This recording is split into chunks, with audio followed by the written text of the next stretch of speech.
Halo Sobat BNL, kembali dalam podcast Haki Bawa Hoki. Saya Astrid dari BNL. Nah, pada episode yang kali ini, kita akan berdiskusi mengenai Haki terkait dengan perizinan SNI. Di samping saya sudah ada tamu nih, halo Pak. Halo Pak, ada Pak Faris dari ini ya Pak, BSN Jawa Timur ya.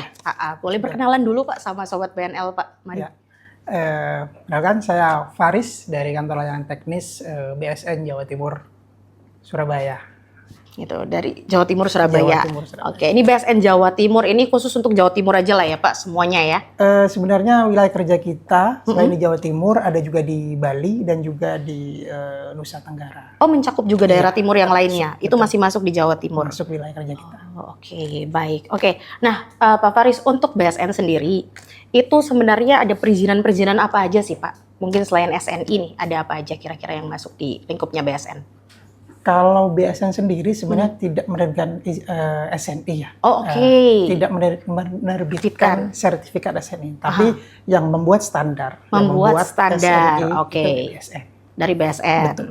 I see. Oke, jadi pokoknya buat standar, nanti yang menerbitkan sertifikasinya beda lagi tuh. Beda lagi. Oh, ada lembaga tersendiri lagi. Lembaga lain ya. Oke. Nah, ini ketika misalnya untuk proses pengurusan SNI sendiri tuh Pak, biasanya itu persyaratannya apa aja sih yang diperlukan? Kalau kita bicara SNI ya, khususnya sertifikasi SNI begitu ya, itu ada 3 hal utama yang harus dipenuhi. Yang pertama adalah legalitas, itu pasti.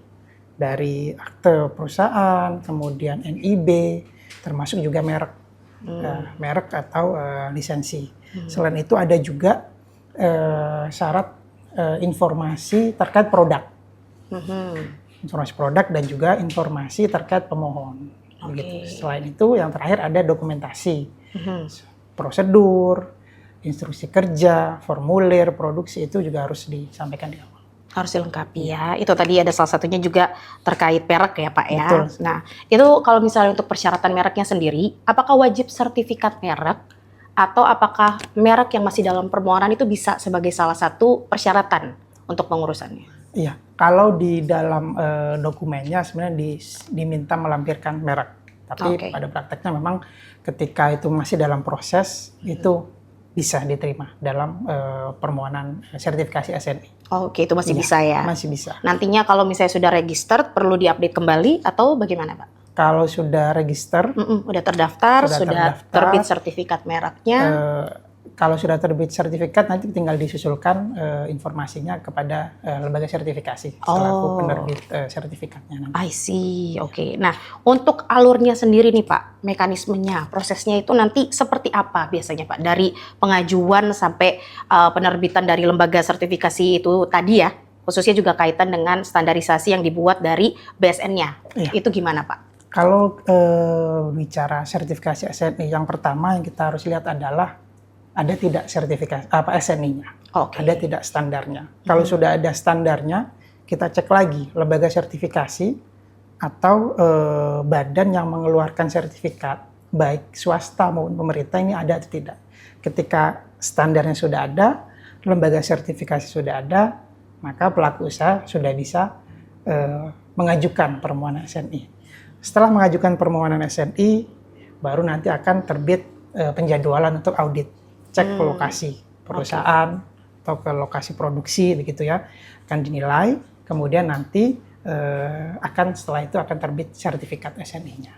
Oke, nah yang tadi yang terbitin yang lembaga sertifikasi itu tadi. Iya. Nah semisal untuk standarnya, kan kita kan banyak ini ya perkembangan zaman ya, juga kadang produk atau proses juga ada perkembangan tentunya, yang kadang nggak lepas juga dari internasional tuh. Nah kalau misalnya kayak gitu, adaptasinya buat di Indonesia tuh bakal gimana Pak?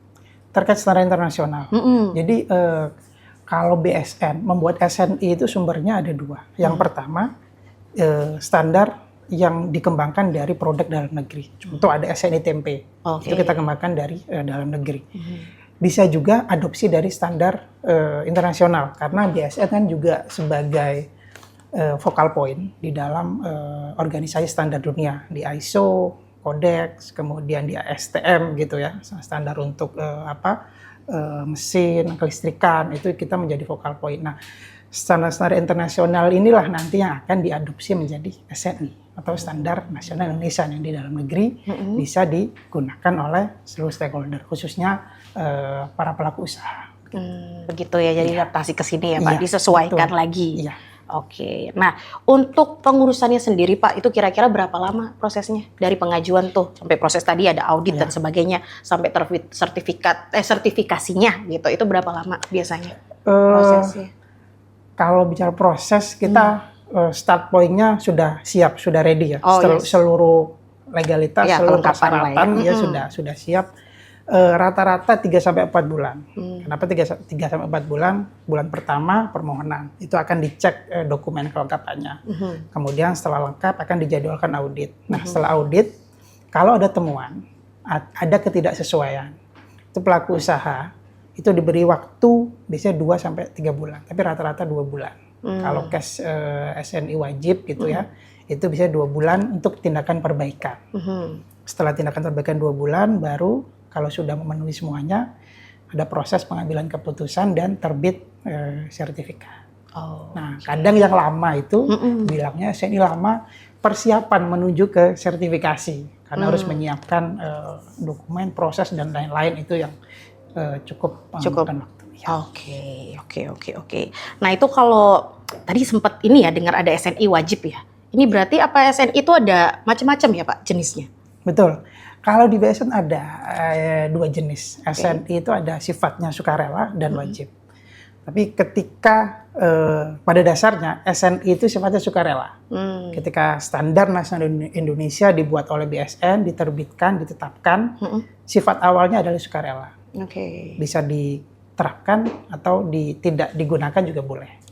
Tapi ketika ada regulasi, peraturan menteri, peraturan badan yang mensyaratkan, mewajibkan, mengharuskan pelaku usaha menggunakan standar nasional Indonesia, maka sifat dari sukarela ini menjadi wajib. Contoh, SNI wajib yang rame nih, yang banyak di sekitar kita, air minum dalam kemasan, kemudian helm, SNI. Nah, itu. Awalnya standar helm dibuat sebelum ada peraturan, itu sifatnya sukarela. Nah, ketika ada peraturan Menteri Perindustrian yang menyatakan bahwasanya seluruh pelaku usaha, baik besar maupun kecil, itu harus sesuai dengan SNI helm. Nah, itu kedudukannya berubah menjadi wajib. I see. Oke, itulah ya. Ada bedanya tuh. Jadi nanti bisa cari tahu juga apakah masuknya ke sukarela atau wajib ya Pak ya. Oke. Nah, untuk jangka waktu SNI-nya sendiri Pak, kayak misalnya contoh kalau buat di merek ya, kita jangka waktunya itu perlindungannya 10 tahun. Nah, sementara untuk perizinan SNI sendiri itu berapa lama biasanya? Kalau untuk SNI, kita harus lihat skemanya ya. Lihat skemanya. Kalau SNI wajib rata-rata 4 tahun. Itu dengan catatan itu skema nomor 5. Skema nomor 5 itu setelah sertifikasi awal ada pemeliharaan atau pengawasan di tiap tahunnya. Ada juga yang SNI wajib yang masa berlaku sertifikatnya 1 tahun. Itu skema nomor 1. Ya, skema nomor 1 itu karena dia produksinya per batch, sekali produksi dicek sertifikasi selama 1 tahun. Nanti kalau produksi lagi, sertifikasi lagi. Nah, tergantung nanti skemanya mau skema yang mana? Oke. 5 tahun atau 1 tahun, ini tergantung. Tergantung lagi ya ternyata ya, sektornya beda-beda lagi ya. Nah, tadi juga menarik tuh Pak, dari beberapa tadi sempat infokan juga ada pengawasan ya. Nah, apakah kalau misalnya sudah dapatkan tuh, nantinya akan ada pengawasan lagi? Dan kalau misalnya dari pengawasan atau pengecekan mungkin di lapangan dan segala macam, ketika ditemukan adanya ketidaksesuaian atau pelanggaran dari sebenarnya standar yang sudah diikuti nih prosesnya sampai terbit, itu nanti gimana dampaknya gimana Pak ke perizinan SNI-nya? Betul. Kalau pengawasan itu sebenarnya fungsinya adalah untuk melihat konsistensi. Untuk melihat konsistensi selama jangka waktu tertentu, akan dilihat track record-nya, dilihat rekamannya, apakah perusahaan atau pelaku usaha ini sudah sesuai dengan standar. Nah, ketika ada ketidaksesuaian, ada kekurangan, itu nanti akan diberi waktu tindakan perbaikan lagi. Jadi selama sebulan atau 2 bulan, tergantung dari lembaga sertifikasi nanti menetapkan, dan skemanya bicaranya berapa bulan begitu. Nah, ketika dalam jangka waktu tersebut bisa dipenuhi, maka sertifikatnya lanjut. Kalau ternyata tidak dapat dipenuhi, gagal memenuhi ketidaksesuaian, bisa jadi dibekukan dulu. Oh, di-freeze dulu nih? Di-freeze dulu. Okay. Dia nggak boleh mengedarkan barang. Sampai kapan? Produksi. Sampai kapan? Apa ada biasanya proses evaluasi lagi? 6 bulan. Oh, 6 bulan. Selama 6 bulan, kalau dia belum bisa memenuhi, bisa dicabut. Kalau selama 6 bulan setelah pembekuan atau freeze tadi itu dia bisa memenuhi, dia bisa diaktifkan lagi nanti oleh lembaga sertifikasinya. Oh, oleh lembaga sertifikasinya. Ya, pengawasannya juga oleh lembaga sertifikasinya. Betul. Pengawasannya oleh lembaga sertifikasi. Nah, ini yang sering ketuker ya. Kadang BSN itu datang banyak ke kantor, Pak, kita mau sertifikasi. Dikira badan sertifikasi nasional. Saya juga tadi agak ketuker di depan. Iya, padahal baru paham kalau beda, gitu. Badan standarisasi. Oh, oke. Siap. Nah, dari tadi kan kita ngobrol-ngobrol juga ya Pak, SNI. Ya. Mungkin ini kesannya sepele ya, tapi mungkin ada sobat BNL yang nggak tahu gitu kan. SNI itu singkatan dari apa Pak? Gitu. Dan juga kenapa sih orang harus ngurus SNI-nya gitu? Pelaku bisnis kenapa harus mengurus SNI-nya? Ya. SNI kalau kita bicara definisi Bu ya, SNI itu ketentuan yang telah disepakati. Jadi ketentuannya ini macam-macam. Kalau kita bicara produk, bisa standar produknya ditetapkan. Kekuatannya kalau helm tadi misalkan berapa kekuatan kekerasannya, ketahanan bantingnya berapa. Yang telah disepakati. Siapa yang menyepakati? Berbagai pihak. Baik dari sisi pemerintah, konsumen, produsen, dan akademisi. Itu nanti bersepakat dalam satu forum menyepakati standar tersebut. Dan berlaku di wilayah Indonesia. Kalau yang dikembangkan di Indonesia, bisa jadi SNI-nya sampai internasional kalau sudah diterima. Contoh kayak SNI 9001 karena itu standar internasional, kemudian kita adopt, itu berlaku global. Iya. Nah, keuntungannya apa? Yang pasti keselamatan, keamanan itu menjadi poin wajib. K3L.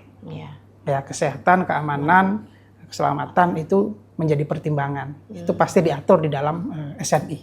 Selain itu, produk atau proses yang sudah berstandar akan meningkatkan daya saingnya. Daya saing, baik dalam negeri maupun luar negeri. Kalau sudah sertifikasi, sudah tanda SNI, konsumen kan lebih percaya. Iya, betul. Biasanya kalau udah ada itunya kayak wah, udah aman nih. Iya, betul. Dan yang selanjutnya adalah perluasan pasar. Kalau pasar ya, beberapa bulan ini kita sering kedatangan Bu. Para pelaku usaha kecil ketika mau ekspor gitu, kadang diminta persyaratan standar. Nah, ini itu masuk juga ya jadi syaratan buat mereka ya? Iya. Persyaratan standar, pemenuhan standar baik dalam negeri maupun internasional itu yang menjadi akses untuk perluasan pasar juga bisa menggunakan SNI. Tapi ini tadi menarik juga nih Pak. Tadi Bapak bilang kan standar untuk mereka kalau mau ekspor. Nah, berarti itu sebagai salah satu persyaratan aja. Nantinya pas ketika mereka ditujukan ya ke negara-negara lain itu akan adopt di negara-negara lain juga dengan base dari sini atau seperti apa Pak? Biasanya standar yang keberterimaannya sudah internasional. Misalkan ICCP, keamanan pangan, 9001. Nah, itu yang menjadi persyaratan gitu. Karena keamanan pangan di Indonesia, standar internasional itu sama dengan yang di Jepang, di Amerika, di Jerman. Satu ya? Satu. Semua satu. Itu sudah diadopsi menjadi SNI. Oh gitu, Nah, dari tadi udah ngobrol-ngobrol nih ya Pak ya terkait SNI dan juga ada persyaratannya, salah satunya terkait dengan merek gitu ya. Mau tanya Pak, kalau misalnya merek ya kan udah terlindungi 10 tahun gitu, ternyata orangnya itu lupa perpanjang, mereknya kadaluarsa gitu ya. Nah itu nanti gimana dampaknya dengan perizinannya, dengan perizinan di SNI-nya seperti apa? Iya. Seperti yang sampaikan di awal tadi, merek itu kan menjadi salah satu persyaratan awal, legalitas awal untuk mendaftar. Nah, ketika persyaratan awal legalitasnya ini tidak dapat dipenuhi, maka lembaga sertifikasi selaku penerbit sertifikat harus melihat lagi nih, memverifikasi. Kalau ternyata sertifikatnya sudah tidak berlaku dan tidak diperpanjang, bisa jadi sertifikat hasil SNI-nya batal, tergugur. Okay. Tapi bisa jadi ketika dia memperpanjang, itu bisa aktif lagi. Oh, oke. Itu apakah dikasih jangka waktu, diskresi begitu, atau gimana Pak? Untuk kalau misalnya lagi proses perpanjangan ya? Iya, biasanya kalau sudah habis, akan diperpanjang bagi yang aware. Kalau yang tidak, pada saat pemeliharaan atau surveillance gitu ya, ada pengawasan ketika ditemukan tadi, kan masih ada tindakan perbaikan. Oh iya, yang tadi ya, iya. masih ada jangka waktu Betul, dikasih ya. Iya. Atau tidak serta-merta dicabut, biasanya akan dikasih jangka waktu atau langsung dibekukan. Masih ada waktu 6 bulan untuk perbaikan. Yang tadi untuk perbaikan terus. Tapi kalau misalnya pun dia tidak perpanjang dan juga padahal udah dikasih waktu untuk melengkapi yang itu tadi dan enggak ya sudah berarti gugur. Gugur. Dan semisal baru inget gitu, baru mau ngurus gitu, berarti mulai lagi dari nol. Betul. Kalau sudah dicabut harus pendaftar baru lagi dari nol, mulai awal lagi. Lama lagi ya, ngurus lagi semua dari awal lagi ya. Oke. Menarik. Terus mau tanya juga Pak terkait dengan merek gitu ya. Kita kan di Undang-Undang Merek itu ada diatur mengenai pembatalan merek dan juga ada terkait dengan penghapusan merek. Nah, itu kalau buat sekarang saat ini, itu kaitannya gimana ya Pak dengan merek-merek yang dibatalkan? Ya misalnya ada sengketa, misalnya kita ambil yang pembatalannya, ada sengketa pihak A dan pihak B saling gugat gitu ya, pihak A menggugat pihak B sampai mereknya tuh akhirnya dibatalkan. Udah dieksekusi nih proses gitu kan, ke Direktorat Merek dan segala macam dan muncullah pencoretan atau pembatalan mereknya. Nah itu nanti kaitannya dengan yang SNI itu seperti apa? Iya, kembali lagi Bu, tadi kan merek sebagai salah satu persyaratan. Oh ya. Kalau ternyata dia dibatalkan gitu ya secara hukum,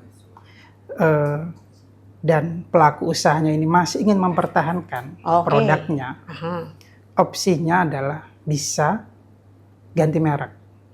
Sertifikat pemenuhan standarnya masih tetap Bu. Nanti dia upgrade, update atau amandemen mereknya. Dia mengganti dengan merek lain. I see. Tapi sertifikatnya masih tetap sama, tidak dicabut. Itu bisa. Itu bisa ya di amandemen ya berarti ya? Amandemen. Ada biaya lagi itu berarti ya? Atau tidak? Tidak perlu. Oh tidak perlu? Dia hanya menginformasikan legalitas terbaru terkait mereknya ke lembaga sertifikasi. Oke. Nanti dari mereka yang akan mengupdate. Tapi dia catatannya adalah dia harus mengurus merek dulu tadi. Oke, tetap kembali base lagi tuh permohonan mereknya harus diajukan dulu sebagai persyaratan untuk amandemen tadi. Betul. Oke. Kalau ternyata dia masih kekeh pengen dengan merek itu ya nggak bisa karena kan sudah dibatalkan. Betul. Kalau mau sampai dengan batas waktu tertentu dia tidak bisa memenuhi, ya bisa dicabut, bisa permohonan baru lagi. Oke Pak, tapi ini semisal merek yang dibatalkan, nah nih, apakah mereka dari lembaga sertifikasi itu akan mengupdate merek-merek yang sudah diurus prosesnya ini semua atau gimana? Apakah sifatnya yaitu sukarela tadi misalnya dari baik si pihaknya yang dibatalin atau mungkin dari pihak satunya yang gugat ngebatalin itu gimana biasanya skemanya kalau untuk pengurusannya? Pengurusan SNI? Iya, untuk ngebatalin yang mereknya tadi itu.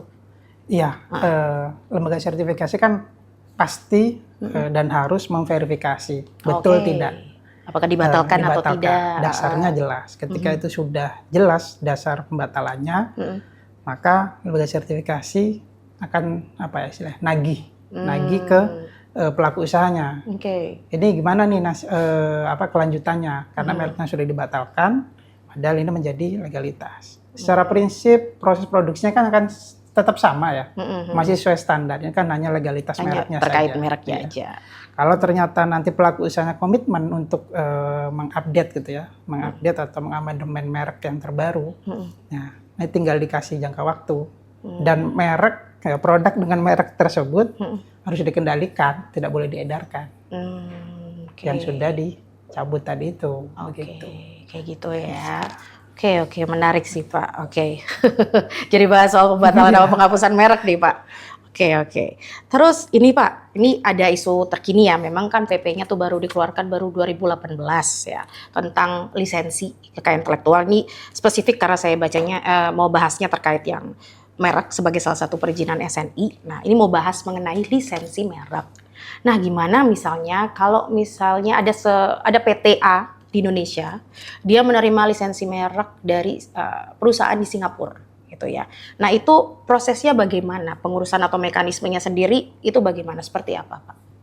Kalau di SNI disyaratkan adalah ketika pelaku usaha itu merupakan perwakilan atau penerima lisensi dari perusahaan luar negeri, maka perusahaan yang ada di Indonesia harus memiliki perjanjian berkekuatan hukum terkait dengan lisensi merek tersebut.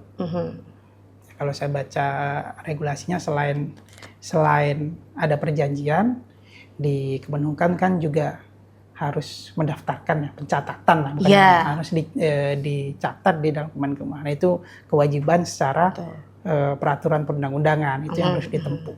Nah, ketika itu dipenuhi, maka proses sertifikasi SNI-nya bisa lanjut. Oke, gitu ya Sobat BNL. Jadi kalau misalnya nerima lisensi dari perusahaan yang asing atau dari luar, jangan lupa ya itu tadi, pertama pastinya dituangkan perjanjian dulu ya Pak ya. Betul. Terus kemudian nanti harus dicatatkan ke Direktorat Merek untuk lisensi mereknya.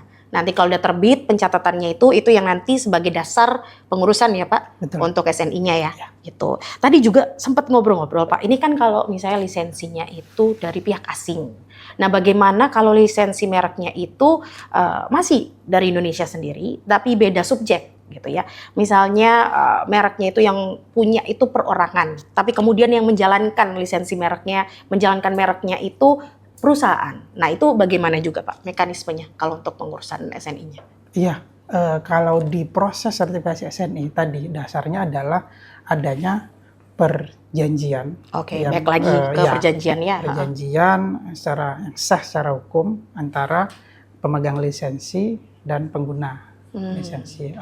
Antara yang punya merek dan pengguna merek kan begitu. Iya. Terkait dengan yang di dalam negeri, karena merek di Indonesia ini kan banyak yang kepemilikannya ya secara pribadi ya, perorangan. Betul. Nah, ketika itu merek atas nama perorangan ini digunakan oleh perusahaan, selain tadi perjanjian lisensi, itu perlu adanya pencatatan lisensi sesuai dengan regulasi terbaru. Sama sebenarnya kasusnya dengan pencatatan lisensi dari merek luar negeri ke Indonesia. Tetap sama ya mekanismenya ya. Tapi catatannya ini hanya untuk produk atau sertifikasi SNI wajib. Kalau yang sukarela tidak perlu. Jadi lagi dilihat lagi betul, ya. Betul. Ruang lingkupnya hanya untuk produk-produk yang diwajibkan oleh regulasi. Oke. Nah, ini bahas lisensi merek. Tapi mau tanya juga Pak, apakah sama konsepnya makanya tadi kalau merek tidak diperpanjang? Misalnya lisensi merek itu, kalau di perjanjian lisensi merek ya, berdasarkan peraturan kita itu kan biasanya base dengan berapa lama jangka waktu perlindungan mereknya juga. Gitu. Semisal itu saling terkait mereknya ini atau perjanjian lisensinya sudah tidak berlaku lagi. Nah, nanti mekanisme di SNI-nya ngurusnya seperti apa? Gitu. Apakah kayak tadi ada jangka waktu yang di freeze dulu atau melengkapi dan lain-lainnya gitu baru dilanjutkan lagi atau bagaimana Pak? Iya, secara umum sama ya antara merek dengan lisensi. Karena itu menjadi salah satu persyaratan legal yang harus dipenuhi oleh pelaku usaha dalam proses sertifikasi. Nah, dari lembaga sertifikasi juga tidak bisa semena-mena, oh ini nggak sesuai langsung cabut gitu, main cabut-cabut aja nggak. Karena ada namanya skema sertifikasi atau aturan main dalam sertifikasi. Ketika ada yang ketidaksesuaian, tidak comply, itu pelaku usaha diberi waktu untuk memperbaiki. Iya. Kalau ternyata itu krusial gitu ya, sangat vital, biasanya tadi disuruh stop produksi dulu sampai jangka waktu tertentu bisa dipenuhi. Gitu.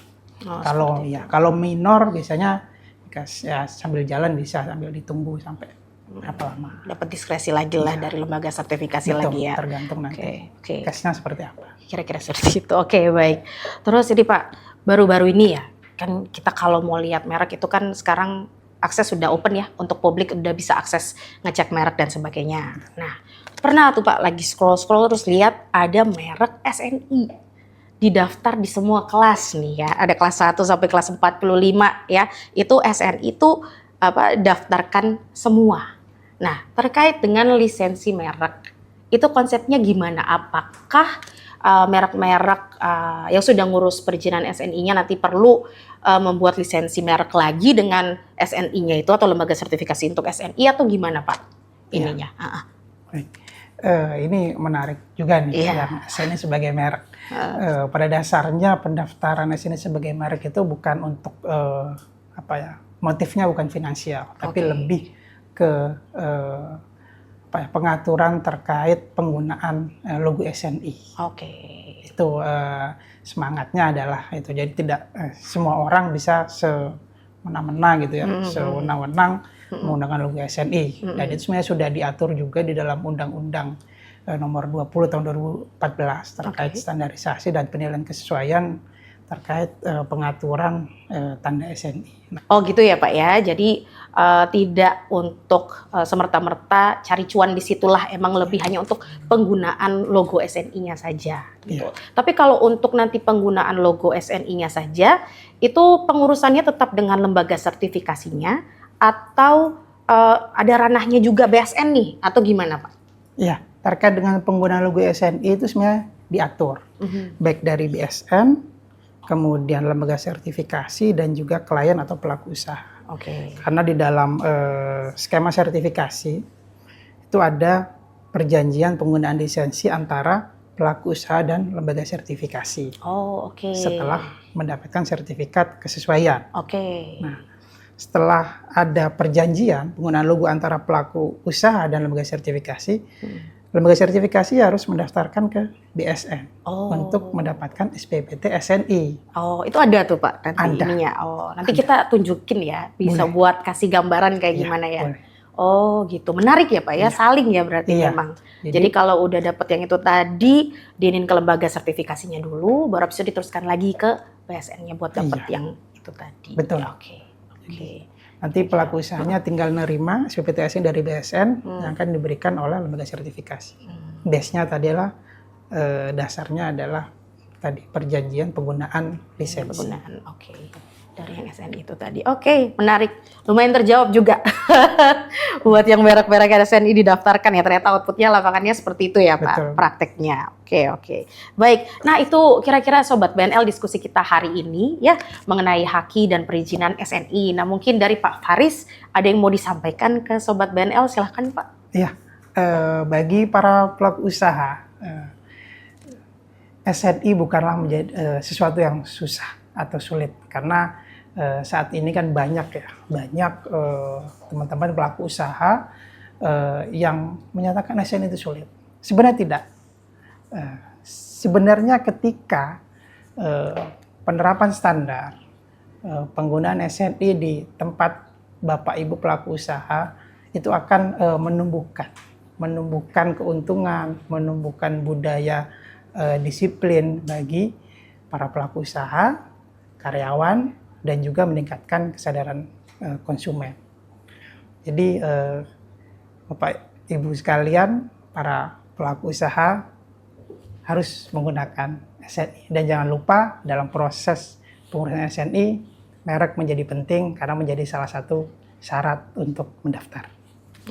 Baik, thank you Pak Faris. Makasih, tepuk tangannya dulu dong buat Pak Faris. Terima kasih banyak atas waktunya Pak. Jadi itu dia Sobat BNL, semoga diskusi hari ini nambah-nambah wawasan lagi gitu ya. Baik untuk SNI-nya ataupun gimana sih kaitannya dengan merek atau mungkin haki lainnya ya. Kira-kira seperti itulah dari diskusi hari ini. Jadi thank you, terima kasih Pak Faris. Thank you Sobat BNL, see you on the next episode.